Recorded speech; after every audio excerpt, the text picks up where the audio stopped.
There's been a development in the security situation. This has been a long, drawn-out saga. There have been reports that his security is being reviewed by the Home Office. No one's allowed to talk about this, by the way. The Home Office, they don't comment on security. The Palace doesn't comment on security. And Harry's team don't comment on security. So how do we know this? The way it's been explained to us is that they're having to look again at the decision to downgrade Harry's security. That will be the first time it has been reviewed since 2020, when he stepped back as a working member of the royal family. He's still the son of the king.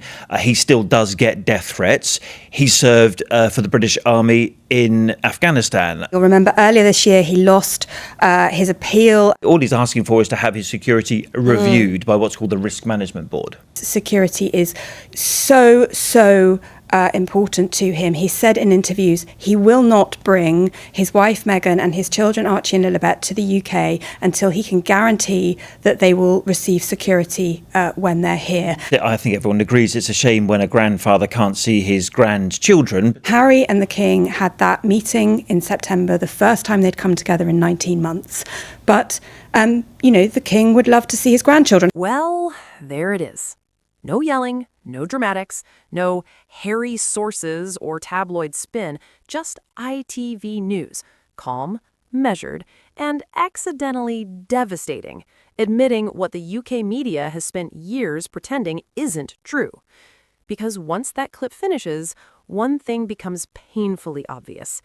Prince Harry's entire position on security has just been validated on national television, and not by social media. Not by commentators, by ITV.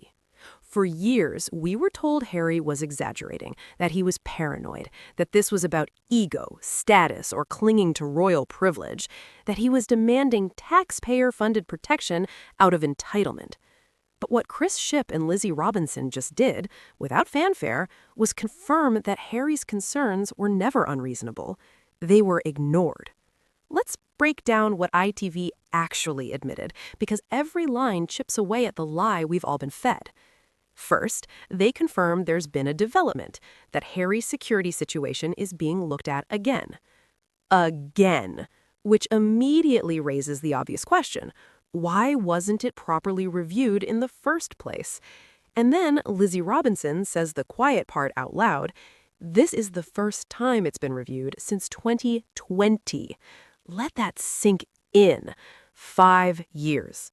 5 years of escalating global instability. 5 years of online harassment, hate campaigns, stalking concerns, extremist rhetoric, and threats. 5 years, and not a single reassessment.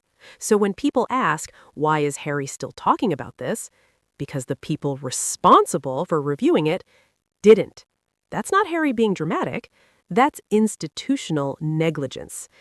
And then Chris Shipp drops another truth bomb that should never have been controversial. Harry is still the son of the king. You don't stop being a high-risk individual because you step back from a role. You don't magically become anonymous. And you certainly don't stop being a target when your name, face, spouse, and children are known worldwide. Lineage doesn't expire. Risk doesn't evaporate. And then comes the part the press used to whisper, but now says out loud. Harry receives death threats. Death threats, not criticism, not abuse, not mean comments. Actual threats. So let's pause right here and inject the fact that never gets the airtime it deserves. Harry was willing to pay for his own security. Yes, pay. From his own money. From the very beginning, Harry said he was not asking the British taxpayer to foot the bill. He offered to personally cover the cost of police protection while in the UK. And what happened? He was told no. Not because it was impractical, not because it was impossible, but because of policy and pride. So when people say, why should taxpayers pay? They never had to. That was never the issue.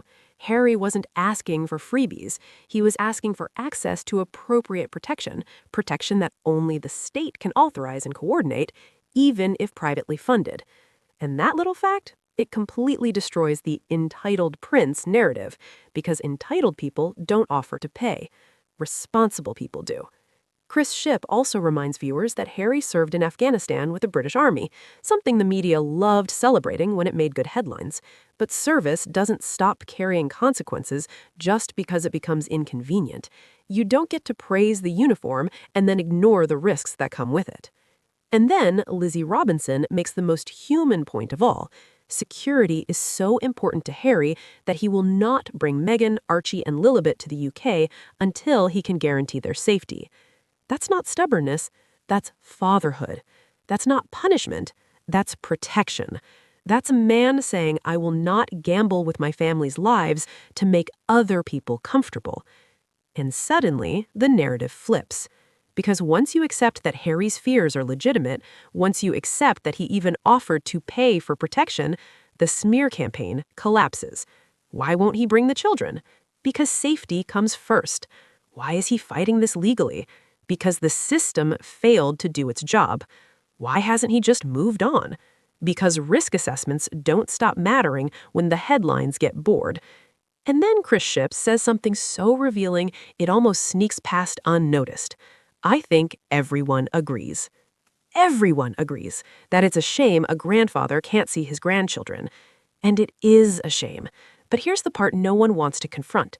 If everyone agrees it's a shame, why hasn't it been fixed? Why is the burden always placed on Harry to compromise? Why is he expected to take the risk while the institution takes none? We're told the king would love to see his grandchildren, and I believe that on a personal level. But wanting something and enabling it are not the same thing. Because if this were truly a priority, there wouldn't be endless reviews and quiet briefings. There wouldn't be 5 years of inertia. This wouldn't be a saga. It would be resolved. Instead, Harry is framed as difficult for doing the one thing any responsible parent would do, refuse to expose his children to unnecessary danger. And here's the cruel irony. The UK media spent years mocking him, only to now carefully pivot when the facts can no longer be ignored. No more sneering, no more dismissive language, just sober acknowledgement. Funny how tone changes when the truth refuses to stay buried. Because the reality is this. Harry didn't lose security because the risk disappeared. He lost it because the optics shifted. And now, as those optics quietly shift again, suddenly the story changes. Harry isn't asking for special treatment. He isn't demanding privilege. He isn't clinging to titles. He is asking for a proper professional risk assessment, the same process designed to protect lives. And he was even willing to pay for it himself. That little fact, it completely destroys the entitled prince narrative, because entitled people don't offer to pay. Responsible people do. So the next time someone sneers, why is Harry still talking about security? Remember this clip. Remember it wasn't reviewed for 5 years. Remember he receives death threats. Remember he's a veteran. Remember he's a father. And remember he offered to pay. And remember that ITV, of all places, just confirmed it wasn't paranoia. It was common sense. If this finally made things click for you, you know what to do. Like, subscribe, and share. Because facts don't trend unless we push them. And to everyone still insisting Harry is the problem, ITV just said otherwise. And ITV doesn't do that lightly. Amy Smiley. See you in the next one. Thank you for the support and love. Love you all.